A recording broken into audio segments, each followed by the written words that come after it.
जय हिंद दोस्तों, मैं फिर हाजिर हूँ भाई उज्जवल परिवार की तरफ से आप लोगों के बीच में अपनी क्लास लेकर के। और आज का जो पहला क्वेश्चन है, पहला ही क्वेश्चन है नन्हे फरिश्ते। नन्हे फरिश्ते जो आपका ऑपरेशन है ये किसके द्वारा लॉन्च किया गया है, जैसा कि बोर्ड पे आप देख भी पा रहे हैं। पहला ही क्वेश्चन भाई आज का नन्हे ऑपरेशन नन्हे फरिश्ते किसके द्वारा लॉन्च किया गया है। तो ऑपरेशन नन्हे फरिश्ते जो है आपका ये आरपीएफ के द्वारा लॉन्च किया गया है। जैसा कि नाम से ही जाहिर है कि भाई आरपीएफ ने इसको लॉन्च किया है नन्हे फरिश्ते यानी नन्हे मुन्ने बच्चों के लिए जो आपका ऑपरेशन है उनकी सुरक्षा को लेकर के। जैसे कुछ जो बच्चे रेलवे स्टेशन के ऊपर हमारे को अनाथ मिलते हैं, कुछ बच्चे छोड़ दिए जाते हैं, कुछ गलती से रह जाते हैं और बच्चों की फिर क्या होती है, तस्करी होती है। उन सारी चीजों को ध्यान रखने के लिए, उन बच्चों की लाइफ को सिक्योर करने के लिए एक ऑपरेशन लॉन्च किया गया था आरपीएफ की तरफ से, जिसका नाम दिया गया है क्या, नन्हे फरिश्ते। और ये चर्चा में अभी वर्तमान में चर्चा में इसलिए क्योंकि इन्होंने एक महीने में जनवरी 2022 में 1000 से ज्यादा बच्चों को सुरक्षित पहुंचाया है, सुरक्षित जगह पर पहुंचाया है, या बच्चे रेलवे स्टेशनों पे इनको मिले हैं। तो इसी के ऊपर हम बात करते हैं। ऑपरेशन नन्हे फरिश्ते आरपीएफ द्वारा लॉन्च किया जाता है। इस आरपीएफ का जो आदर्श वाक्य है वो क्या है, यशो लभ सौ। क्या है आदर्श वाक्य, यशो लभ सौ, जैसा कि आप देख पा रहे हैं। अब इनकी बात करते हैं इस ऑपरेशन की, कि इस ऑपरेशन को जो है क्या कुछ इसके अंदर हुआ है। देखिए जनवरी 2022 में भाई, जनवरी 2022 में इस ऑपरेशन से कितने बच्चे आपके, लगभग 1000 से अधिक अगर मैं बात करूं तो क्या है 1045 जो बच्चे हैं वो इन्होंने क्या किए हैं, सिक्योर किए हैं या सेफ किए हैं। 1045 बच्चों को इन्होंने रेलवे स्टेशनों से क्या है लिया है या इनको मिले हैं एक महीने के अंदर। बहुत बड़ा आंकड़ा हो जाता भाई, 1045 का आपके सामने है। ठीक है, ओके। इनमें क्या भी 1045 में 701 क्या है, लड़के हैं। लड़कों की संख्या की बात करें और साथ ही हम बात करें लड़कियां कितनी मिली है इनको, 344 लड़कियां मिली। 701 लड़के और 344 लड़के इन्होंने जनवरी में इन्होंने इन बच्चों को क्या किया, सिक्योर किया है। ये बच्चे इन्हें मिले। साथ ही अगली बात यहां पर करते हैं। देखिए इनके मुताबिक क्या है, स्टेशनों पर बच्चों का क्या होता है, बच्चों का अपहरण होता है या कुछ पेरेंट्स ऐसे हैं जो बच्चों को क्या कर जाते हैं, छोड़ भी जाते हैं और फिर क्या होती है, इनकी तस्करी भी होती है। ये सारे मामलों की जो देख रेख है, इन सारों मामलों पर जो कार्रवाई की जाती है वो ऑपरेशन नन्हे फरिश्ते के द्वारा यहां पर की जाती है। आरपीएफ का बड़ा शानदार भाई योगदान है इसके अंदर, जैसा कि मैंने आपको बता दिया अभी कि। और आरपीएफ जो है आपकी किसके अंदर काम करती है, तो रेल मंत्रालय के अंडर ये काम करती है। साथ ही हम बात करें रेल मंत्री कौन है अभी आपके, तो रेल मंत्री आपके हैं अश्वनी वैष्णव भाई। अश्वनी जो वैष्णव साहब हैं, वैष्णव क्या आपके रेल मंत्री हैं। अश्वनी वैष्णव क्या है, रेल मंत्री हैं वर्तमान में। और यहां पर बात करें आरपीएफ के जो अध्यक्ष हैं, अध्यक्ष की अगर हम बात करते हैं तो क्या है ना, अरुण कुमार भाई। अरुण जो कुमार है आपके, ये क्या है, इसके अध्यक्ष हैं। चलिए दोस्तों, हमने यहाँ पर बात करी, किसकी बात करी भाई, आपके ऑपरेशन नन्हे फरिश्तों की बात करी, आरपीएफ के द्वारा चलाया जाता है। आरपीएफ की हमने बात करी, इसका आदर्श वाक्य क्या है, तो यशो लभ सौ है, रेल मंत्रालय के अंडर काम करती है, या निकाय पूछे तो आपको पता है इसका क्या, अश्विनी वैष्णव साहब रेल मंत्री, ये भी आप जानते हैं। साथ ही हमने बात करी किसकी, अरुण कुमार की, जो कि आरपीएफ के क्या है आपके, आरपीएफ के वर्तमान में अध्यक्ष कौन है आपके, अरुण कुमार साहब है। ठीक है, इन्होंने क्या किया, रेलवे की जो आरपीएफ है, रेलवे पुलिस फोर्स या रेलवे सुरक्षा बल के नाम से जिसको जाना जाता है, इन्होंने क्या किया, अभी एक ऑपरेशन चलाया। ऑपरेशन का क्या नाम क्या है, नन्हे फरिश्ते। और इस नन्हे फरिश्तों का उद्देश्य की अगर हम बात करते हैं तो बच्चों को सही जगह पर पहुंचाना। जो बच्चे पेरेंट्स से बिछड़ जाते हैं, रेलवे स्टेशन पर मिलते हैं, साथ ही हम बात करें कि जो बच्चे गलती से रह जाते हैं या जिन बच्चों को लाया जाता है रेलवे स्टेशन पर, तो उन बच्चों को सुरक्षित जगह पर पहुंचाना इस ऑपरेशन नन्हे फरिश्ते का क्या है, काम है। साथ ही ये अब चर्चा में क्यों है, चर्चा में इसलिए कि जनवरी 2022 में इन्होंने अलग अलग रेलवे स्टेशनों से लगभग 1045 बच्चों को इन्होंने क्या किया है, सुरक्षित पहुंचाया है। इसमें से आपकी 701 लड़कियां और 344 क्या है भाई, लड़के हैं जो छोटे मोटे हैं, छोटे जो आपके बच्चे हैं। चलिए अब यहां पर हमें रेल के द्वारा, आरपीएफ के द्वारा जो चलाए गए जो कुछ ऑपरेशन उनकी बात कर लेते हैं। ऑपरेशन महिला सुरक्षा, ऑपरेशन आपका क्या भाई, ऑपरेशन महिला सुरक्षा, ये भी कौन चला रहा है भाई, सुरक्षा, ये भी आपकी आरपीएफ। जय हो आरपीएफ, आरपीएफ के लिए और क्लास के लिए एक शेयर तो जरूर बनता है भाई, ठीक है। चलिए इसमें क्या है भाई, ऑपरेशन महिला सुरक्षा यात्रियों के लिए, ये किसके लिए भाई, महिला जो आपकी सुरक्षा या सुरक्षाओं के लिए, महिला जो यात्री है उनकी सुरक्षा के लिए, महिला यात्रियों की सुरक्षा के लिए आरपीएफ ने कौन सा चलाया, ऑपरेशन महिला सुरक्षा।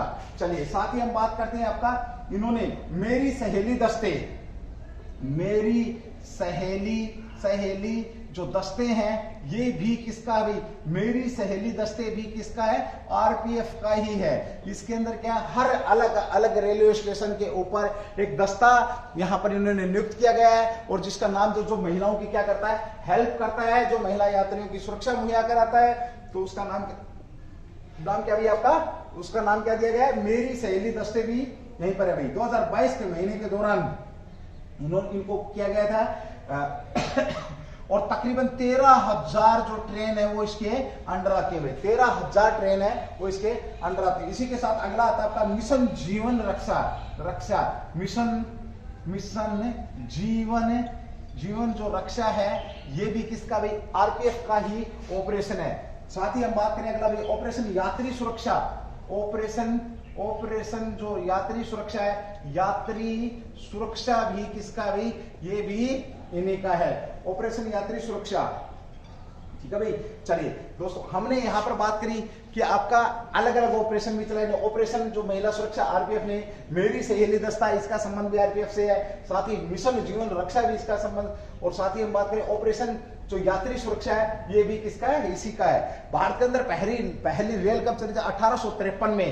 पहली रेल की अगर हम बात करते हैं तो कब भाई, 1853 में मुंबई से थाने के बीच में आपकी पहली रेलवे जो रेल चली थी, ट्रेन चली थी आपकी 1853 में। चलिए भाई और बात करते हैं हम थोड़ी सी इसके ऊपर। यहां पर हम अगर बात करें तो देखिए वर्तमान में देश में कितने, तो वर्तमान में अगर देश में बात करें तो 132 जो स्टेशन है बच्चों की मदद के लिए, चाइल्ड हेल्प डेस्क कह सकते हैं क्या, चाइल्ड हेल्प डेस्क स्थापित कर रखी। देश के 132 स्टेशनों पर बच्चों की मदद के लिए चाइल्ड हेल्प डेस्क, वो भी आपकी रेल मंत्रालय, रेलवे पुलिस फोर्स कह सकते हैं, इनके द्वारा स्थापित करके जो कि बच्चों की मदद करते हैं। दोस्तों बड़ा शानदार क्वेश्चन था, पहला ही क्वेश्चन था, ऑपरेशन नन्हे फरिश्ते, साथ ही ऑपरेशन महिला सुरक्षा, मेरी सहेली, मिशन जीवन रक्षा, और साथ ही हम बात करें ऑपरेशन यात्री सुरक्षा, ये सारे के सारे किसकी, आरपीएफ के लिए भाई, किसके लिए, तो आरपीएफ के लिए एक तो बनता ही है। अभी हाल ही में एक विवाद उठा, क्वेश्चन नंबर 2 आज का क्या भाई, कृष्णा जल विवाद, कौन सा उठा भाई आपका, कृष्णा जल विवाद जो है आपका किन स्टेटों के मध्य है, किन स्टेटों के मध्य है, चर्चा का विषय है भाई, ध्यान रखेंगे। तो जो कृष्णा जल विवाद है आपका, सीधी सी बात करें तो ये 4 स्टेटों के मध्य है। देखिए एक बार इसको समझेंगे आप लोग। स्टार्टिंग की अगर हम बात करें तो हैदराबाद और मैसूर के बीच में इसका विवाद का प्रारंभ हुआ था। ये जल विवाद है, क्या है, जिस प्रकार से हरियाणा पंजाब के अंदर क्या है एसवाईएल मुद्दा है, उसी प्रकार से ये एक मुद्दा है। ये स्टार्टिंग जो इसकी हुई थी हैदराबाद और आपका मैसूर को लेकर के, इसकी मैसूर के बीच में जल विवाद हुआ था। अब देखो पहले क्या थे, 3 स्टेट थे, पानी का बंटवारा किया गया था 3 स्टेटों में। अब मुद्दा ये बना रखा, कर्नाटक से इसका संबंध है, अब मुद्दा ये बना रखा कि भाई तीसरा तेलंगाना स्टेट भी इसके अंदर कहीं ना कहीं इन्वॉल्व है। मैं 4 स्टेटों का यहाँ पर जिक्र करूंगा। तो 4 स्टेटों में अब बात ये हो रही है कि जो इसका जो जल है वो 4 स्टेटों में क्या किया जाना चाहिए, डिवाइड किया जाना चाहिए, उसके ऊपर बात हो रही है। चलिए जो है आपका ये बात करते हैं, देखिए एक सुनवाई इसकी बात करते हैं तो इसके अंदर कौन कौन से आपके स्टेट शामिल हैं, यहाँ पर हम बात करते हैं। चलिए सबसे पहले हम बात करते हैं कर्नाटक भाई आपका, उसके बाद आंध्र प्रदेश है, आंध्र प्रदेश, महाराष्ट्र और तेलंगाना। इन 4 स्टेटों से कह सकते हो आप इसका जो जल विवाद है, इस जल विवाद का संबंध किस किस से है आपका, तो कर्नाटक से है, आंध्र प्रदेश से, महाराष्ट्र से और तेलंगाना से क्या है इसका जल विवाद है। जल विवाद के ऊपर हम बात करते हैं। देखिए अभी हाल ही में जब ये सुप्रीम कोर्ट तक ये बात पहुंची हुई है, ये केस आपका सुप्रीम जल विवाद का जो है सुप्रीम कोर्ट तक गया हुआ केस है। यहाँ पर देखते हैं, देखिए 18 फरवरी को, कब भाई 18 फरवरी 2022 को एक पीठ का गठन किया गया है, कहां पर भाई जल विवाद को लेकर के सुप्रीम कोर्ट के अंदर भाई, ठीक है। इसमें कृष्णा नदी, महाराष्ट्र, कर्नाटक, आंध्र प्रदेश और तेलंगाना 4 राज्य है। तो किसके लिए किए गए? कृष्णा जो नदी है आपकी, कृष्णा नदी के पानी के बंटवारे को लेकर के, कृष्णा नदी के जो पानी है, पानी के बंटवारे को लेकर के यहाँ पर किया गया। मुद्दा सिर्फ इतना ही है कि भाई इसके अंदर कर्नाटक प्लस आपका क्या है, आपका आंध्र प्रदेश और महाराष्ट्र को पानी मिलता था। अब ये कह रहे हैं इस पानी को 4 जगह बांटेंगे। ये जो नदी आपकी कर्नाटक, आंध्र प्रदेश, तेलंगाना और आपकी कहां पर भाई आंध्र प्रदेश के अंदर बहती है, और इसको पानी का जो विवाद है, इस पानी को कितने भागों में बांटेंगे? 4 भागों में बांटने की बात हुई। कितने भागों में भाई? 4 भागों में इसको बांटने की बात हुई है। ठीक है, चलिए भाई, इसमें जो स्टार्टिंग था आपका, तो आरंभ में ये आपका हैदराबाद प्लस मैसूर के बीच में कुछ पानी को लेकर के विवाद उठा था। बाद में ये घूमता घूमता सभी राज्यों में चला गया। 1969 में एक अधिनियम बनाया था। देखिए, कृष्णा जल विवाद न्यायाधिकरण की स्थापना। सीधा पूछेगा, कृष्णा आपका जो जल विवाद है, कृष्णा जल विवाद, इसको हिंदी में लिखेंगे कृष्णा जल विवाद न्यायाधिकरण की स्थापना कब की गई? न्यायाधिकरण की स्थापना कब की गई है, ये पूछेगा, कब की गई। तो कृष्णा जल विवाद न्यायाधिकरण की स्थापना कब की गई है? बड़ा शानदार क्वेश्चन है। तो सीधी सी बात करें, यानी कि जब 4 राज्यों के अंदर जल का बंटवारा आया, जो इसको लेकर के न्याय प्राधिकरण की स्थापना की गई थी 1969 के अंदर। भाई कब की गई? 1969 में। ओके, अंतरराज्यीय जल विवाद अधिनियम किसके तहत किया गया था? ये बड़ा अच्छा क्वेश्चन है कि पूछा जाएगा कि जो जल विवाद न्यायाधिकरण की स्थापना की गई थी किस अधिनियम के तहत की गई थी? तो 1956 जल विवाद आपका अंतरराज्यीय जल विवाद नदी जल विवाद अधिनियम 1956 अधिनियम या एक्ट 1956 के तहत इस न्याय प्राधिकरण की स्थापना की गई 1969 में भी। ठीक है, और इसने क्या कर दिया था? पानी का बंटवारा कर दिया था। इसके अंदर क्या था? कृष्णा नदी के अंदर 2060 टीएमसी पानी है। कितना भाई? 2060 टीएमसी पानी, और इसके बाद इसमें डिवाइडेशन कर दिया गया था। ठीक है भाई, ओके। उसके बाद दूसरा केडब्ल्यूटी पहला कब हुआ? 1969 में। फिर यही जो कृष्णा जल विवाद उठा आपका, इसकी स्थापना कब की गई? 2004 में। ठीक है, ये ध्यान रखेंगे भाई। यहाँ पर हमने बात करी, किसकी बात करी? कृष्णा जल विवाद की बात करी। सीधी सी बात को, इसका स्टार्टअप हुआ था हैदराबाद और कर्नाटक के बीच में, कह सकते हो आप हैदराबाद और मैसूर के बीच में हुआ था। बाद में इस पानी के बंटवारे को लेकर के न्याय प्राधिकरण की स्थापना की गई। तो वो कब की गई है? केडब्ल्यूडीटी की।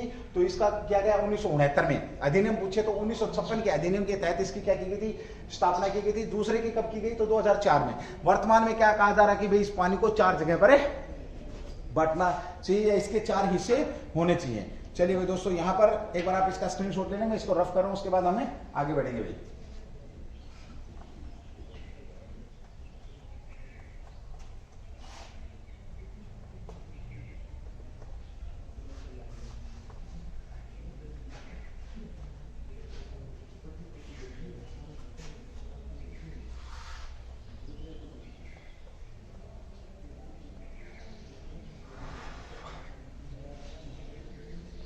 चलिए भाई, यहाँ पर अब तक 2 क्वेश्चन आपके हुए हैं। नन्हे फरिश्ते की बात करिए और जल विवाद की बात करिए। दोनों क्वेश्चन आपके क्लियर होने चाहिए भाई। और ये हाईलाइटेड मुद्दे आपको पता है उज्जवल परिवार की तरफ से इस क्लास के अंदर आपको करंट के साथ बेहतरीन स्टैटिक और जानकारी दी जाती है। याद रखना दोस्तों, मैं बार बार एक बात बोलता हूँ कि ये क्लास सब पे भारी रहेगी भाई। ये क्लास सब पे भारी, मानता हूँ 2, 4, 5, 7 मिनट आपकी जैसे हम लिखते हैं बोर्ड के ऊपर, उसमें या जो हम रफ करते हैं उसके अंदर आपकी खराब होती हैं। अगर 45 मिनट की क्लास है तो मुझे भी पता कि 5 मिनट आपकी ज्यादा खराब होती है, और 5 मिनट आपके लिए बहुत इंपॉर्टेंट है। अगर आप समझे तो, मैं तो समझ ही रहा हूं, इसलिए मैं इस बात को बोल रहा हूं। ठीक है, तो चलिए अगली बात करते हैं। अगला क्वेश्चन आप लोगों के बीच में बड़ा शानदार क्वेश्चन है भाई। ये भी आपका अभी हाल ही में एक दिवस मनाया गया है, अंतरराष्ट्रीय मातृभाषा दिवस मनाया गया। बहुत शानदार क्वेश्चन है। सीधा सा क्वेश्चन आएगा कि अंतरराष्ट्रीय मातृभाषा दिवस कब मनाया गया? तो बता दूं दोस्तों, 21 फरवरी को कल मनाया जाएगा। आज 21 फरवरी है। हाँ, आज ही 21 फरवरी, आज अंतरराष्ट्रीय मातृभाषा दिवस मनाया जा रहा है। तो पहला क्वेश्चन नंबर 3 होगा आपका आज का, अंतरराष्ट्रीय मातृभाषा दिवस। अंतरराष्ट्रीय मातृभाषा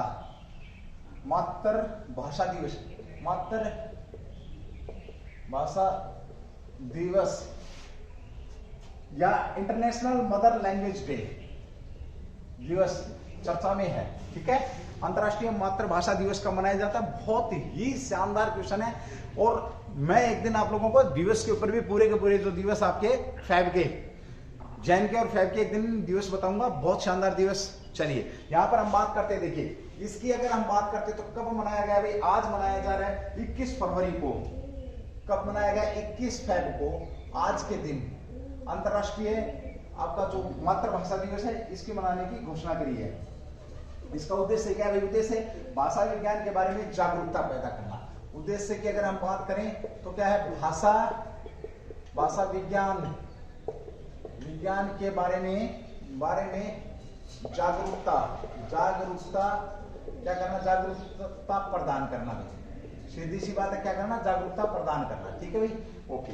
इसी के साथ बात करें, देखिए यह बहुभाषावाद को बढ़ावा देना है, कह सकते हैं। इसके साथ ही इसमें लिखो बहुभाषावाद को बढ़ावा देना, यानी कि बहुत सारी भाषाएं बोली जाए, उसको क्या देना? बढ़ावा देना। ये भी इसके उद्देश्य में आप लोग सामने कर सकते हैं। इसकी घोषणा सबसे पहले कब हुई थी? घोषणा की बात करें तो सबसे पहले यूनेस्को ने कब? 17 नवंबर 1999 को। 17 नवंबर 1999 को किसने करा था भाई? यूनेस्को द्वारा इसकी क्या की गई थी? घोषणा करी गई थी। अब यहाँ पर एक बड़ा शानदार क्वेश्चन निकलेगा। देखिए भाषा अंतरराष्ट्रीय मातृभाषा दिवस, ठीक है, आपका 21 फरवरी, बहुत बढ़िया, शानदार, सही बात है। इसको प्रारंभ यूनेस्को द्वारा कब? 17 नवंबर 1999 को। लेकिन बात यह आती कि इसकी सबसे पहले किसने करी थी? बड़ा शानदार क्वेश्चन है भाई, ध्यान रखिए। तो 17 नवंबर को इसकी घोषणा सर्वप्रथम यूनेस्को ने करी थी। और प्रतिवर्ष मनाया जाता है कभी? आपका 21 फरवरी को मनाया जाता है। तो संयुक्त राष्ट्र ने अंतरराष्ट्रीय, तो इसका सबसे अगला क्वेश्चन क्या पूछा था मैंने? इसकी प्रकृति किस देश को देख करके हम ये यूनेस्को ने इसकी बात कही थी कि अंतरराष्ट्रीय या ये मातृभाषा दिवस होना चाहिए? तो बांग्लादेश। देखिए किसको देश थे भाई? बांग्लादेश ने एक भाषा को लेकर के कमेंटमेंट करी थी। उस बात को देख करके इस यूनेस्को ने इसको क्या किया? अंतरराष्ट्रीय भाषा दिवस के रूप में इसको मनाने का प्रारंभ किया, घोषणा करी। साथ ही अब हम यहाँ पर बात करते हैं, एक अंतरराष्ट्रीय वर्ष मनाया गया था। तो संयुक्त राष्ट्र द्वारा कब मनाया गया है? तो 2008 का वर्ष है, 2008 का जो वर्ष है उसे क्या मनाया गया? अंतरराष्ट्रीय भाषा वर्ष के रूप में मनाया जाता है। सीधी से अंतरराष्ट्रीय मातृभाषा वर्ष, तो ये आपका क्या है? अंतरराष्ट्रीय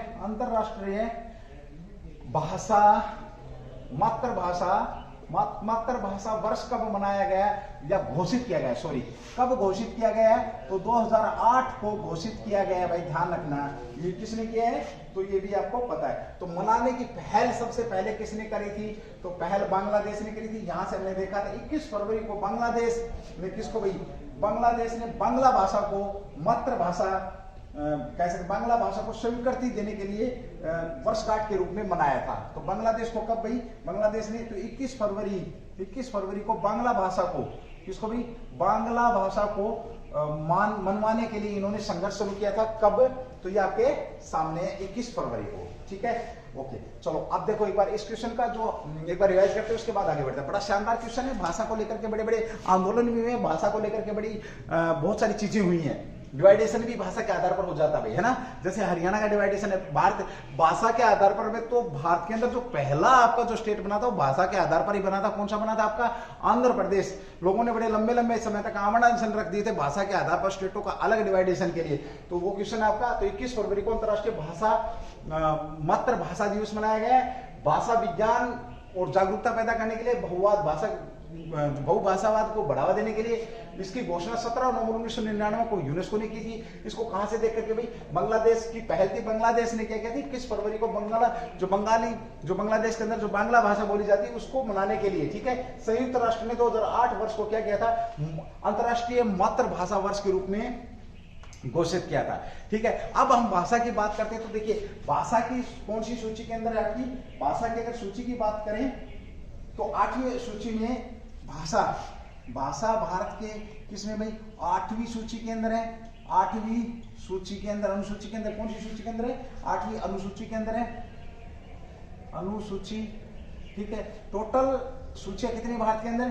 तो ये 12 है भाई। यूनिवर्सिटी अनुसूचियां कितनी थी आपकी? 8 थी, 4 बाद में जोड़ी गई। तो 8वीं भाषा से संबंधित कौन सी आपकी?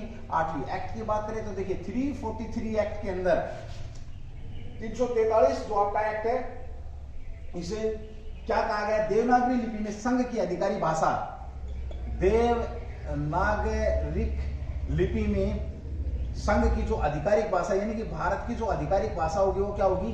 हिंदी होगी भाई। क्या होगी? हिंदी होगी। और यहां पर हम बात करते हैं हिंदी होगी। साथ ही इन्होंने कहा था कि 15 वर्ष तक जो आधिकारिक भाषा रहेगी, आजादी के बाद 15 वर्ष तक, कितनी आजादी के बाद 15 वर्ष तक क्या रहेगी आपकी? अंग्रेजी रहेगी। अंग्रेजी रहेगी और बाद में अंग्रेजी और हिंदी को दोनों को क्या आधिकारिक भाषा यहां पर इन्होंने मान लिया। ठीक है, अब यहां पर बात आती है भाषा की। तो भाषा की अनुसूची 8 है, इसके अंदर कितनी? 22 भाषाएं। भारत की कितनी भाषाएं भाई? 22 भाषाओं का यहां पर क्या किया गया है? 22 भाषाओं को अनुसूची में डाला गया है। साथ ही में 343 के अंदर क्या बोला गया? देवनागरी लिपि के अंदर जो आपका लिखा गया है, देवनागरी लिपि के अंदर जो आपकी भाषा हिंदी भाषा है उसे आधिकारिक भाषा का दर्जा दिया जाएगा। साथ ही हमने क्या बात करी कि 15 वर्ष तक अंग्रेजी भाषा जो देश आजाद होने के बाद इसको आधिकारिक भाषा, बाद में दोनों भाषाओं को मान लिया गया है। जैसे कि आपको पता, संसद के अंदर हिंदी और इंग्लिश को बराबर आधिकारिक भाषा माना जाता है। ठीक है, सुप्रीम कोर्ट की जो भाषा आपकी क्या है? अंग्रेजी भाषा है। सुप्रीम कोर्ट की जो कार्रवाई किसके अंदर चलती है? आपकी अंग्रेजी भाषा के अंदर चलती है। चलिए ओके, साथ ही हम बात करी थी 8वीं अनुसूची के अंदर 22 भाषाएं आपकी जोड़ी गई हैं। अनुसूचियां स्टार्टिंग में 8 थी, बाद में कितनी बन गई आपकी? 12। ये पॉलिटिका के बड़ा अच्छा क्वेश्चन है। अब आता है कि भारत के अंदर जो हिंदी भाषा दिवस मनाया जाता है, हिंदी भाषा दिवस कब मनाया जाता है आपका? यहाँ पर बात होती है हिंदी दिवस 14 सितंबर को मनाया जाता है। कब भाई? 14 सितंबर को मनाया जाता है। ये 14 सितंबर को ही हिंदी दिवस क्यों मनाया जाता है? 14 सितंबर को ही हिंदी दिवस क्यों मनाया जाता है?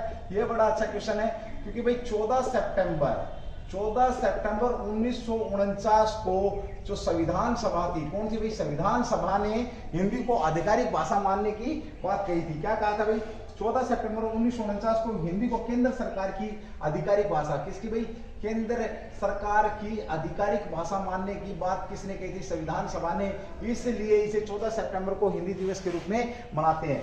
देखिए यहां पर अंतरराष्ट्रीय अगर हिंदी दिवस की बात करें तो ये आपका 10 जनवरी हो जाएगा भाई। अंतरराष्ट्रीय हिंदी दिवस की अगर हम बात करते हैं तो 10 जनवरी को आपका क्या? अंतरराष्ट्रीय हिंदी दिवस। अंतरराष्ट्रीय हिंदी दिवस आपका 10 जनवरी को मनाया जाता है। ये आप लोग अच्छे से समझ रहे हैं भाई। ठीक है, चलिए ओके, अगला क्वेश्चन देखिए। एक बार मैं इस क्वेश्चन को फिर रिपीट कर देता हूं एक बार। अच्छा क्वेश्चन है, पूछ लिया जाएगा। भाषा का बहुत बड़ा मैटर और योगदान रहता है भाई। भाषा अंतरराष्ट्रीय मातृभाषा की बात करें तो 21 फरवरी को, साथ ही यूनेस्को के द्वारा 17 नवंबर 1949 को बांग्लादेश को देख करके इन्होंने ये सीखा था, कह सकते हैं। ओके, संयुक्त राष्ट्र संघ ने वर्ष 2008 को मातृभाषा दिवस घोषित किया है। 21 फरवरी को इन्होंने बांग्ला भाषा को मनाने के लिए संघर्ष किया था भाई। 8वीं अनुसूची के अंदर भाषाएं जोड़ी, भाषाओं से संबंधित अनुसूची 8 आपकी 343 में कहा गया है कि जो देवनागरी लिपि में जो हिंदी लिखी, हाँ यहाँ पे ध्यान रखना भाई, अक्षर की अगर मात्र 1, 2, 3 की अगर हम बात करते हैं तो ये इंटरनेशनल अंतरराष्ट्रीय स्तर पर जो आपके चलते फिगर उन्हीं को माना गया है, ना कि आपके ये 1, 2, 3 ऐसे ना, वो उनको हिंदी वाले अक्षरों को नहीं माना गया है। देवनागरी लिपि में सिर्फ जो आपके कहे गए लिखे गए उनकी बात यहाँ पर हो रही है। ठीक है, ओके। साथ ही हमने बात करी 15 वर्ष के लिए हिंदी दिवस की बात कर दी हमने। हिंदी दिवस 14 सितंबर को मनाया जाता है। क्यों मनाया जाता है? क्योंकि 14 सितंबर 1949 को संविधान सभा ने हिंदी को आधिकारिक भाषा की बात करी थी। सुप्रीम कोर्ट की भाषा पूछ लेता आप लोगों से तो इंग्लिश है, संसद की भाषा पूछे तो इंग्लिश और हिंदी दोनों की दोनों भाषाएं आपकी संसद के अंदर चलती हैं। बहुत बेहतरीन क्वेश्चन भी आप लोगों के लिए, ध्यान रखेंगे इसका। चलिए अगला आज का क्वेश्चन नंबर 4 है भाई, किस कंपनी के द्वारा अभी हाल ही में चर्चा में रही है भाई, किस कंपनी ने 1000 ईवी चार्जिंग स्टेशन लगाए हैं? 1000 ईवी चार्जिंग स्टेशन लगाए हैं, ध्यान रखेंगे भाई। देखिए आज का जो जमाना है आपका इलेक्ट्रिक व्हीकल को बढ़ावा दिया जा रहा है देश के अंदर। देश को कार्बन मुक्त करने के लिए 0% कार्बन का जो हमारा लक्ष्य है 2070 में देश के अंदर जो कार्बन होगा कितना? 0% होगा भाई। कार्बन जो होगा 0% होगा। इस लक्ष्य की तरफ हम जब चल रहे हैं तो हमने इलेक्ट्रिक व्हीकल को क्या दिया भाई? बढ़ावा दिया और इलेक्ट्रिक व्हीकल जब आ रहे हैं तो इलेक्ट्रिक चार्जिंग की भी जरूरत पड़ेगी। यहाँ हमने बैटरी रिप्लेसमेंट की भी बात होने वाली है। यहाँ पर देश एक योजना ला रहा है जिसमें क्या होगा, बैटरी रिप्लेसमेंट के लिए आपके बड़े बड़े हब और बड़ी, ये कहीं देसी भाषा में की बड़ी दुकानें हो जाएंगी जहां पर आप जाइए अपनी बैटरी चेंज करिए, दूसरी बैटरी लिए और चलिए। ठीक है, तो इलेक्ट्रिक व्हीकल को बढ़ावा देने के लिए बहुत जोर शोर से काम हो रहा है भाई। इसका कारण सिर्फ यही है कि जलवायु को शुद्ध रखना है, कार्बन मुक्त रखना है भारत को, और लक्ष्य 2070 भाई। ठीक है, चलिए यहां पर बात करते हैं। मेरा क्वेश्चन है कि किसने देश भर में 1000 ईवी, तो 1000 ईवी लगाने वाली जो आपकी कंपनी है वो कौन सी है? आईओसी, इंडियन ऑयल कॉर्पोरेशन भाई। इंडियन ऑयल कॉर्पोरेशन जो है, कॉर्पोरेशन आपकी क्या है, उसने 1000 इलेक्ट्रिक जो व्हीकल चार्जिंग स्टेशन यहां पर लगा दिए। जहां जहां पर इसके पंप थे, हम कहें जहां जहां पर इसके फ्यूल पंप थे, वहां वहां पर इसने क्या करने की कोशिश करी, अभी हाल ही में 1000 ईवी स्टेशन यहां पर चार्जिंग स्टेशन यहां इसने नोट करा दिए, लगा दिए हैं भाई। ठीक है, ईवीएस स्थापित किए, क्या किए हैं? ईवीसीएस स्थापित किए हैं। ठीक है, ओके। अब बात करते हैं, देखिए इसने इंडियन ऑयल ने जनता के लिए पहला ईवी कहां लगाया था भाई? पहला ईवी नागपुर में भाई। कहां? नागपुर के अंदर पहला ईवी लगाया था 2017 के अंदर भाई। 2017 में पहला इसने ये अपना स्थापित किया था। साथ ही हम बात करें, देखिए अब इसने क्या, इसके चार्जिंग पॉइंट कई राज्य राष्ट्रमार्गों में 500 शहरों में मौजूद है। कितने में भी जो हजार है आपके? 500 शहरों में इसने इलेक्ट्रिक जो व्हीकल चार्जिंग स्टेशन है ये अपने लगा दिए हैं इंडियन ऑयल कॉर्पोरेशन के द्वारा भाई। ठीक है, और 3000 से अधिक चार्जिंग स्टेशनों का योजना है। योजना कितनी? 3000 से अधिक जो स्टेशन है, स्टेशन ईवीसीएस जो चार्जिंग स्टेशन है, इनकी योजना है कि भाई हमने 3000 चार्जिंग स्टेशन और लगाने हैं और देश के अंदर इलेक्ट्रिक व्हीकलों को क्या करना भाई? बढ़ावा देना। बड़ा शानदार क्वेश्चन यहाँ पर आप लोगों से पूछा जाता है। परिवर्तनकारी गतिशीलता और बैटरी भंडारण के लिए राष्ट्रीय मिशन भी यहाँ पर है। तो क्या है? बैटरी भंडारण के लिए, बैटरी भंडारण पूछ लेगा, बैटरी भंडारण और परिवर्तनशील, क्या भाई आपका परिवर्तनकारी गतिशीलता, परिवर्तनकारी गति जो शीलता है इसका संबंध भी बैटरी भंडारण, गतिशीलता बैटरी भंडारण का संबंध भी आपका किससे? इलेक्ट्रिक व्हीकल से रहने वाला भाई। ठीक है, बहुत शानदार क्वेश्चन है भाई, ये भी आप लोगों से पूछे जाने की प्रबल उम्मीद रहेगी भाई। ठीक है, 2022 के अंदर ज्यादा से ज्यादा क्वेश्चन आप पर पूछे जाने की भी उम्मीद रहने वाली है। चलिए भाई, एक बार इसको रफ कर रहा हूं, उसके बाद हम आगे बढ़ रहे हैं भाई। ठीक है, आप क्लास को स्किप नहीं करेंगे, स्किप करेंगे तो ये सोच के स्किप करेंगे कि यही जो जहां तक आपने स्किप किया है वही आपका क्वेश्चन है, तो फिर देखना फिर कैसे स्किप करते हो आप। ठीक है, क्लास को प्यार दिखाएंगे तो भाई हमारा उज्जवल परिवार को भी मोटिवेट मिलता है, और उज्जवल परिवार लगातार आप लोगों के बीच में आपके जो हर पेपर के ऑल एग्जाम्स के लिए जो कंटेंट है, बेहतरीन से बेहतरीन कंटेंट, और कहीं आपके बीच में ज़्यादा तो क्या बोलूँ मैं, रोज एक बात बोलता हूँ भाई, क्लास को ज़्यादा से ज़्यादा शेयर करें और चैनल को सब्सक्राइब करवाएं भाई। शेयर करोगे तो हो सकता है किसी का, आपकी वजह से किसी का भला हो जाए। ठीक है, तो जिंदगी भर आपका एहसान मानेगा कि मेरे पास एक क्लास आई थी, मैंने वहां से उस क्लास को देखने का डिसीजन कर लिया और उसके बाद मेरी लाइफ बदल गई भाई, है ना। तो ये चीज जरूर एक बार आप ज्यादा से ज्यादा शेयर करने की कोशिश करेंगे। चलिए भाई, यहां पर हम बात करेंगे अगले क्वेश्चन की। अभी हाल ही में क्वेश्चन नंबर 5 आज का भी, अभी हाल ही में हुरन ने एक रिपोर्ट जारी करी है। हुरन ने कौन सी रिपोर्ट जारी करी है? हुरन ने किस से संबंधित रिपोर्ट जारी की है जो चर्चा में है? अभी हाल ही में रिपोर्ट जारी हुई है जो चर्चा में है भाई, आपकी रिपोर्ट जारी करी है जो चर्चा में है, जारी की है, तो उस रिपोर्ट के बारे में हम बात करेंगे। कौन सी रिपोर्ट यहाँ पर इसने जारी की है? देखिए दोस्तों, इसने रिपोर्ट जारी करी कि देश के कितने करोड़पति, कितने डॉलर करोड़पति की बात करा है। एक होता है रुपए में करोड़पति, एक होता है डॉलरों में करोड़, है ना। तो उसकी बात करता है। हुरन ने भारत के अंदर ये बताया है और एक बहुत तगड़ा आंकड़ा दिया है कि भारत के जो टोटल करोड़पति हैं वो एक, जो भारत की जो पैसे की अगर मैं बात करूं तो 1% से ज्यादा लोगों के पास ही टोटल पैसा है। 1% से ज्यादा लोगों के बीच में टोटल पैसा। बहुत सुंदर आंकड़ा मैं यहाँ पर आप लोगों को हुरन रिपोर्ट के जरिए, मेरी रिपोर्ट के जरिए नहीं, हुरन रिपोर्ट के जरिए यहाँ पर मैं आप लोगों को देने वाला हूँ। हुरन रिपोर्ट की अगर हम यहाँ पर बात करते हैं तो देखिए, भारत में अमीर परिवारों में वर्ष 2021 में, तो इसमें 2021 की बात करी है जो रिपोर्ट है एज पर 2021 में कितने प्रतिशत, 11% अमीरों में बढ़ोतरी हुई है भाई। अमीर जो लोग हैं कितने प्रतिशत बढ़े, 11% अमीर लोग बढ़े हैं। देखिए भारत में 4,58,000 ऐसे डॉलर करोड़पति परिवार है। कितने भाई, 4,58,000 जो क्या है आपके डॉलर करोड़पति हैं, डॉलर करोड़पति हैं। करोड़पति कितने लोग हैं, इतने भी डॉलर करोड़पति है, जिनकी कुल संपत्ति कितनी है 7 करोड़ रुपए, इससे अधिक। प्रत्येक व्यक्ति की कितनी है, 7 CR या इससे अधिक की जो क्या है इनकी संपत्ति है भाई, ये भी आप लोगों को मालूम होना चाहिए। देखिए इससे पहले एक रिपोर्ट और आई थी, हुरन ने भी ये रिपोर्ट जारी करी है। इससे पहले एक रिपोर्ट आई थी आपकी कौन, ऑक्सफैम की। किसकी आई थी भाई, ऑक्सफैम भी पूछ लेगा। ऑक्सफैम ने भी अरबपतियों को लेकर के, यानी कि धन के बंटवारे में क्या है कि जो धन के डिस्ट्रीब्यूशन में क्या है, या कहें कि धन का जो हम ये बोल सकते हैं कि किसी के पास बहुत ज्यादा है, कोई भूख से मर रहा है तो किसी के पास बहुत ज्यादा, किसी को यही नहीं पता तेरे पास पैसे कितने हैं, तो उस चीज को लेकर के जो धन में असमानता है भारत के अंदर, उसकी व्याख्या करता है और वो एक दृश्य हमारे सामने प्रस्तुत करता है कि धन को लेकर के किस प्रकार से यहाँ पर क्या भाई असमानता है। ठीक है, ये ऑक्सफैम की रिपोर्ट आई थी, इनइक्वालिटी किल्स, इसकी रिपोर्ट थी। देखिए inequality kills India supplement 2022, India supplement 2022 क्या था, इंडिया सप्लीमेंट 2022 की रिपोर्ट के 1 महीने बाद ये इन्होंने रिपोर्ट दी थी, इनइक्वालिटी यानी कि असमानता, धन के वितरण में क्या असमानता, ऑक्सफैम की रिपोर्ट थी। और ठीक इसके 1 महीने बाद हुरन ने, 1 मंथ बाद की अगर हम बात करें तो किसने, हुरन ने अपनी रिपोर्ट भी जारी कर दी। ठीक है, और इन्होंने क्या पाया, 2015 के बाद भारत में अधिक से अधिक संपत्ति आबादी का जो क्षेत्र है, 2015 के बाद की बात करता है, जो अधिक से अधिक आबादी, अधिक से अधिक जो संपत्ति है वो कितने प्रतिशत आबादी के पास है, 1% ही आबादी ऐसी है जिसके पास अधिक से अधिक संपत्ति यहां पर है। बहुत बढ़िया बात यहां पर बोली गई है।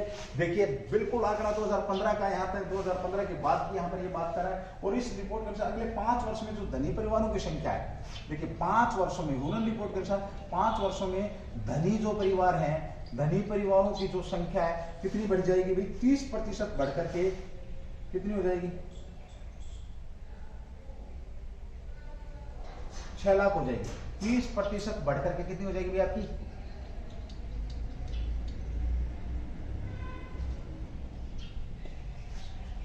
6 लाख, कितनी हो जाएगी आपकी, 6 लाख हो जाएगी भाई। ठीक है, यहाँ पर देखिए, यहाँ पर बात करी किसने, ऑक्सफैम की रिपोर्ट आई थी, उसके 1 महीने बाद हुरन ने रिपोर्ट जारी कर दी। उसने बोला कि 2015 के बाद जो अधिक से अधिक पैसा कितने लोगों के पास है, 1% के पास है, अधिक से अधिक धन। और 5 वर्षों में जो बढ़कर के 30% लोग बढ़कर के जो धनी परिवार है उनकी संख्या कितनी हो जाएगी, 6 लाख के करीब ये संख्या पहुंच जाएगी।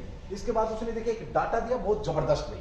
ठीक है, देखिए सबसे ज्यादा जो धनी परिवार है, शहरों की सूची बात करी, जो सबसे ज्यादा करोड़पति है, देखिए मुंबई के अंदर क्या सबसे अधिक डॉलरों में करोड़पति, मुंबई में क्या है भाई, इसमें बताइए मुंबई के अंदर जो डॉलरों में करोड़पति हैं वो कितने लोग हैं, घर हैं, तो 20,300 घरों के साथ मुंबई डॉलर करोड़पति भाई, डॉलर करोड़पति हैं, इतने घर हैं मुंबई के अंदर, 20,300 जो घर हैं डॉलर करोड़पति कहां पर, मुंबई के अंदर है। अब यहां पर हम बात करते तो ये पहले स्थान पर है भाई, देश के अंदर करोड़पतियों में जो पहला शहर है, पहले स्थान पर कौन आपका, मुंबई है, सीधा सा क्वेश्चन पूछ लेगा। ठीक है, दूसरी नंबर पर कौन आपकी, दिल्ली मेरी जान, है ना, इसीलिए बोलते हैं ना दिल्ली दिलवानों की, मुंबई पैसे वालों की, इसीलिए बोला जाता है ना। तो दिल्ली के अंदर कितने परिवार भाई, 17,400 दिल्ली के अंदर भाई।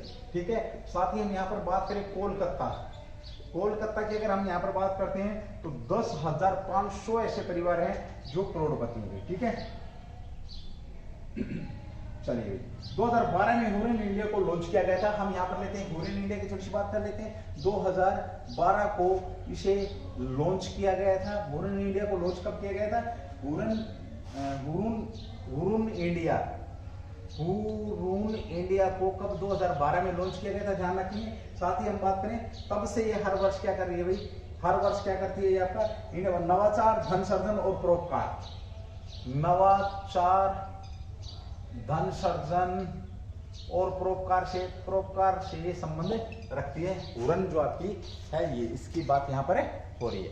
देखिए फिर एक बार बात करते हैं, बड़ा शानदार क्वेश्चन है। हुरन ने अपनी एक रिपोर्ट जारी की है। इस रिपोर्ट में जो डाटा आपके सामने भाई, भारत में 2021 में 11% अमीर लोग यानी कि जो करोड़ों में डॉलर रखते हैं उनकी संख्या बढ़ी है। यहाँ पर उस समय के 4,58,000 करोड़पति, 7 करोड़ से ऊपर इनकी क्या है भाई संपत्ति है। यहाँ पर हमने बात करें, इससे पहले एक रिपोर्ट और एक्सपेम आई थी, इनइक्वालिटी किल्स इंडियन सप्लीमेंट 2022, उसके अंदर ये क्वेश्चन मैंने आपको कराया था। बड़ा शानदार क्वेश्चन है। देखिए समय नहीं है यहाँ पर, रिपीटेशन नहीं मारूंगा, सिर्फ इतना बताऊंगा कि इसके अंदर क्या कहा गया था कि भारत के अंदर जो धन का जो वितरण है उसमें असमानता दिखाई, कोई गरीब है तो बहुत ज्यादा गरीब है, कोई पैसे वाला है तो बहुत ज्यादा पैसे वाला है, ठीक है। ओके, उसके बाद इसने क्या किया, हुरन रिपोर्ट की बात करें तो 2012 में इसको लॉन्च किया गया था। इसने कहा कि 2015 में जो आबादी 1% है 2015 की बात की, और 5 वर्षों में अभी ये बढ़ करके आपकी कितनी हो जाएगी, 30% अधिक हो जाएगी। कितने लोग हो जाएंगे, तो यही बढ़ करके कितने 6 लाख लोग जो आपके करोड़पति हो जाएंगे।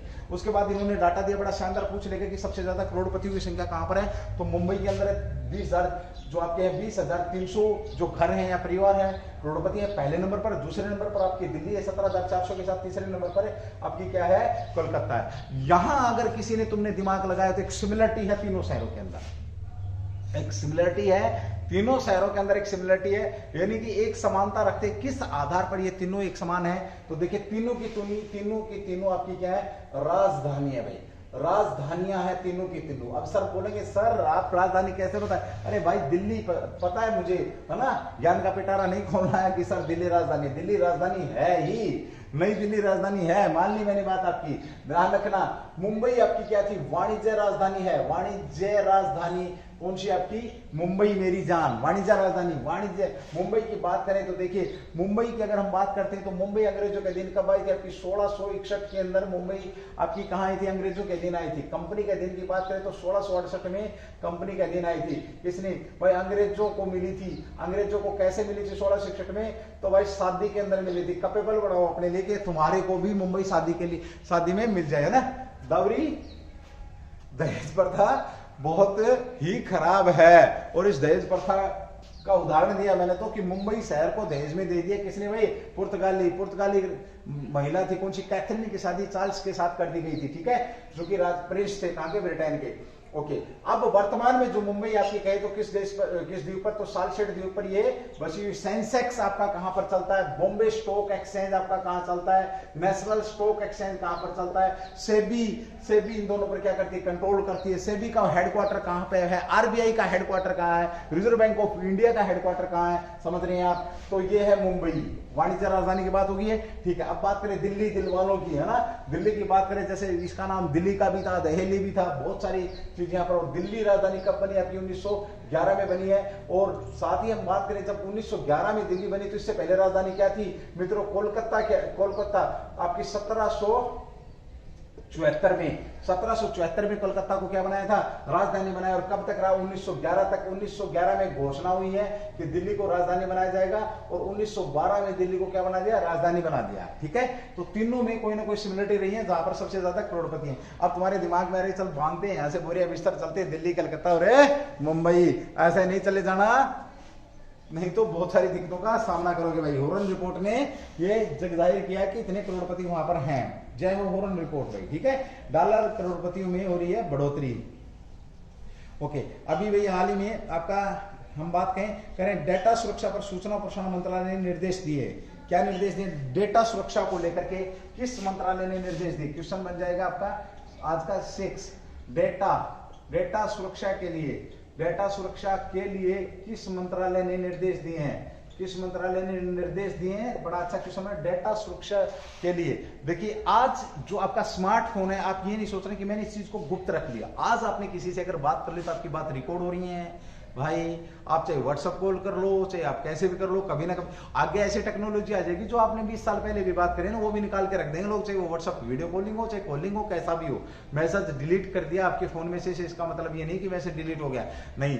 और धीरे धीरे जो आपकी पूरी की पूरी जो गुप्त सूचनाएं हैं वो सारी की सारी निकाली जा रही हैं, और एक टाइम ऐसा आएगा इन सबको हैक कर लिया जाएगा ना। उस बात को मद्देनजर रखते हुए डाटा सुरक्षा के लिए किसने भाई आपका, तो सूचना एवं प्रसारण मंत्रालय, सूचना एवं जो प्रसारण मंत्रालय ने कुछ निर्देश दिए हैं। यहां तक भी जो इस मीटिंग थी, जो मीटिंग हो रही थी, निर्देशों के लिए मीटिंग हो रही थी, तो यहां पर स्मार्टफोन को रखवा दिया गया था। इसका नाम स्मार्टफोन पता क्यों रखा है? क्योंकि इसने सबको बेवकूफ बना दिया।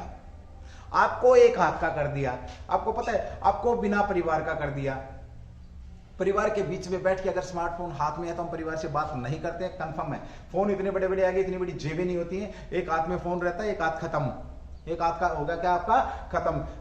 ये स्क्रीन, बड़ी स्क्रीन को खा गया, टीवी को खा गया ये, ठीक है, घड़ी को खा गया ये, हाथ में जो घड़ी बांध के रखते इसको खा गया ये, ठीक है, और भी बहुत सारी चीजें हैं जिनको ये खा गया है, ठीक है। इसलिए इसका नाम स्मार्टफोन रखा है। सारी की सारी स्मार्टनेस आपकी ये चुरा रहा है, तुम्हारी स्मार्टनेस चुरा करके ये स्मार्ट बन रहा है भाई, सीधी सी बात है।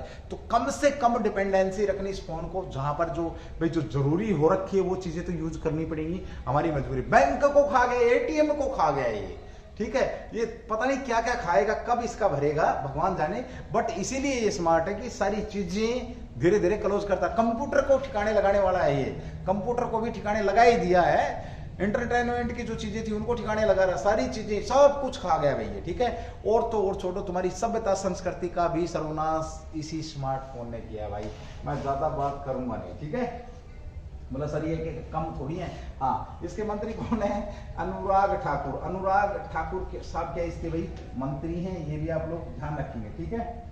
चलिए भी इसमें क्या कहा गया है, तो जो आपका echo, Google home, Apple home पे डिजिटल, तो यहाँ पर डाटा सूचना को लेकर के नए निर्देश दिए हैं। और स्मार्टफोन पर कोई भी सरकारी डॉक्यूमेंट स्मार्टफोन पर नहीं भेजा जाएगा किसी भी जरिए से, व्हाट्सएप वगैरह से, या कोई भी सरकारी अधिकारी जो गुप्त सूचनाएं रखता है, जिसके ऊपर ये रिस्पॉन्सिबिलिटी है कि गुप्त सूचनाएं किस प्रकार से रखनी, वो कोई भी स्मार्टफोन यूज नहीं करेगा इन सूचनाओं के आदान प्रदान में, और किसी भी प्रकार से इनके साथ कनेक्टिविटी नहीं रखेगा भाई, ठीक है। किसी भी प्रकार से कनेक्टिविटी यहाँ नहीं होगी। चलिए भाई, अभी हाल ही में एक बड़ा शानदार क्वेश्चन, और हो सकता है शायद ये अंतिम क्वेश्चन हो जाए, क्योंकि मेरे को इशारा किया जा रहा है कि सर टाइम हो गया, बट मैं मान नहीं रहा हूँ, नहीं भाई मैं पढ़ाऊंगा अभी, है ना, मेरा टाइम नहीं हुआ अभी, मेरा टाइम नहीं हुआ है।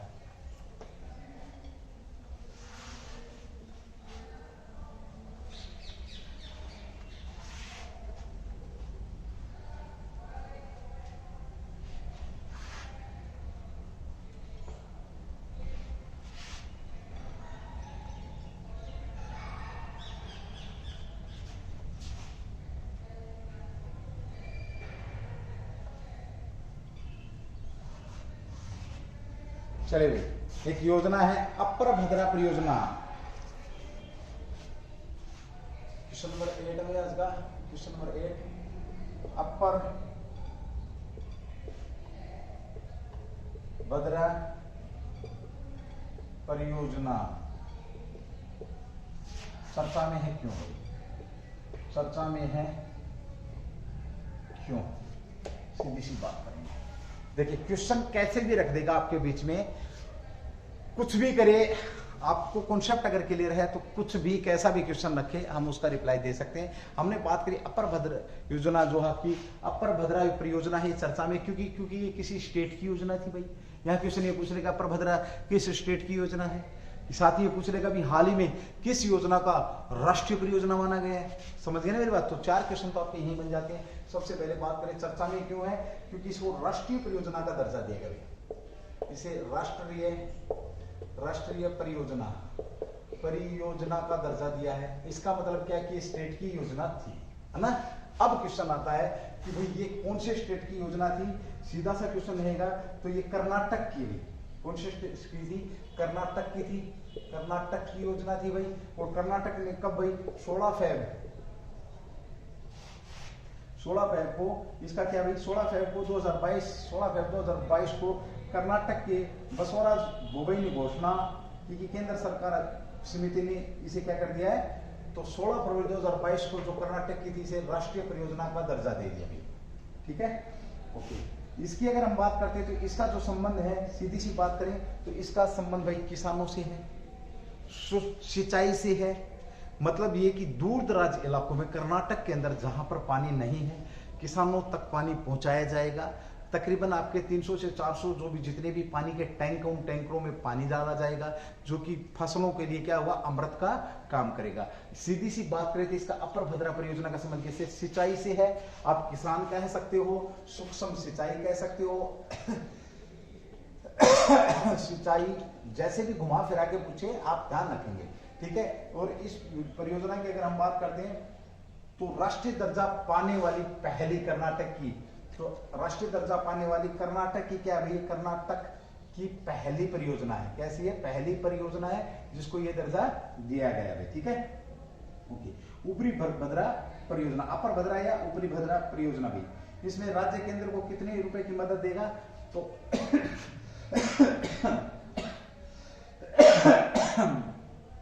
12,500 करोड़ रुपए केंद्र राज्य को मदद करेगा इस परियोजना के लिए। उद्देश्य क्या है, उद्देश्य मैंने आपको बता दिया है। ठीक है, उद्देश्य क्या है, कहां पर चलने वाली है यह परियोजना, देखिए की बात करें तो चित्रदुर्ग, आपका चित्रदुर्ग,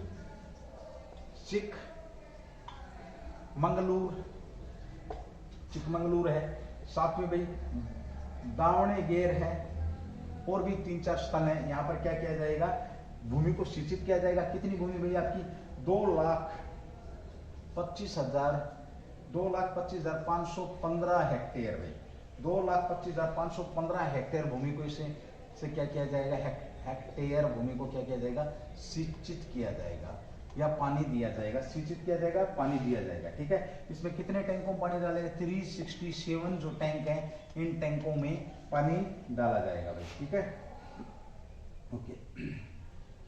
साथ ही हम बात करें, देखिए कर्नाटक की बात करें तो तुंगभद्रा तक पानी उठाएगी। पहले चरण में क्या करेगी, तुंगभद्रा तक पानी उठाएगी, दूसरे चरण में और आगे तक ये पानी उठाएगी। ठीक है, अब हम यहाँ पर बात करते हैं महत्वपूर्ण तक, तो कर्नाटक की महत्वपूर्ण जो योजनाएं हैं उनके ऊपर हम बात करेंगे। देखिए सबसे पहले जन सेवक है भैया आपकी, जन सेवक जो परियोजना है इसका भी कर्नाटक से संबंध है। अगली भैया आपका जन संपद योजना की भी जिक्र नहीं करूंगा किससे क्या संबंध है। ठीक है, इनका पब्लिक को प्लेटफॉर्म दिया जा रहा है, सुख सुविधाओं के लिए ही संबंध है, इतनी सी बात आप समझेंगे। अगली जो परियोजना देखिए आरोग्य आपका नंदना प्रोग्राम भी परियोजना भी इन्हीं की है। ठीक है भैया, अगला अमृत विशेष योजना इन्होंने डाली की, अमृत विशेष जो योजना है इसका भी संबंध कहां से, कर्नाटक से। ठीक है, अगली भाई आपकी अमृत ग्राम पंचायत, भाई अमृत ग्राम जो पंचायत है योजना ये भी यही की है। अमृत ग्राम पंचायत योजना भी कहां की, आपकी कर्नाटक की। साथ ही बात करें अमृत निर्मला योजना, अमृत निर्मला जो योजना है, निर्मला योजना भी कहां की है, यही की। साथ ही अमृत ग्रामीण योजना भी, अमृत जो ग्रामीण योजना है ये भी यही की है, कहां की, कर्नाटक की भी। अमृत विद्यालय, अमृत सामुदायिक विकास कार्यक्रम, अमृत सामुदायिक विकास कार्यक्रम भी यहाँ की ही प्रमुख योजनाएं हैं। ठीक है भाई, कहाँ की प्रमुख योजनाएं हैं, तो सारी की सारी आपकी कर्नाटक की प्रमुख योजनाएं हैं। चलिए दोस्तों, आज हमने बहुत सारे बड़े सुंदर सुंदर क्वेश्चन यहाँ पर करें। जैसे स्टार्टिंग में ही हमने योजना की है, तो अपर भद्रा परियोजना की बात करी हमने, साथ में अमीरों की बात करी, और भी बहुत सारे क्वेश्चन करिए। दोस्तों मेरी एक ही विनती रहती है कि ज़्यादा से ज़्यादा चैनल को क्या करें, सब्सक्राइब करें, ज़्यादा से ज़्यादा चैनल को फैलाएं, ज़्यादा से ज़्यादा, ताकि मैं ज़्यादा लोगों तक पहुंच सकूं और ज़्यादा से ज़्यादा लोगों का भला कर सकूं।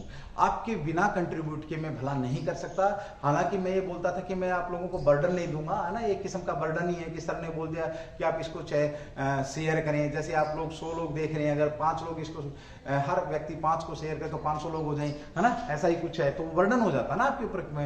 इतना ज्यादा बर्डन ठीक भी नहीं है कि भाई 5 लोगों को शेयर करो, क्योंकि 5 तो आपके मित्र हैं नहीं, जान पहचानने वाले नहीं होंगे, 5 लोग आपको जानते नहीं होंगे, 5 लोग पढ़ते ही नहीं होंगे आपके साथ, 5 आपके मित्र।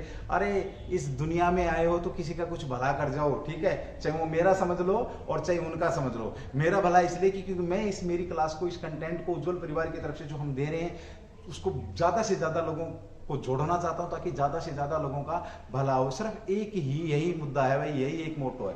बाकी फिर भी चलिए, आप मैच्योर हैं, समझदार हैं। थैंक यू, जय हिंद, जय भारत। हम मिलते रहेंगे हर टॉपिक, छोटे छोटे टॉपिक में भी आ रहे हैं हम आपके बीच में। जैसे कि हमने प्लास्टिक की बारिश की बात करी थी, कैंसर दिवस की बात करी थी, साथ ही हमने एक last time one ration card one nation योजना की भी बात करी थी। और आज भी आपके बीच में एक बेहतरीन छोटे से मुद्दे के साथ हम आप लोगों के बीच में आने वाले हैं, और डेली की करंट इंपॉर्टेंट क्वेश्चंस जो आपके बीच में आ ही रहे हैं। थैंक यू, जय हिंद, जय Bharat, do the best. Sorry.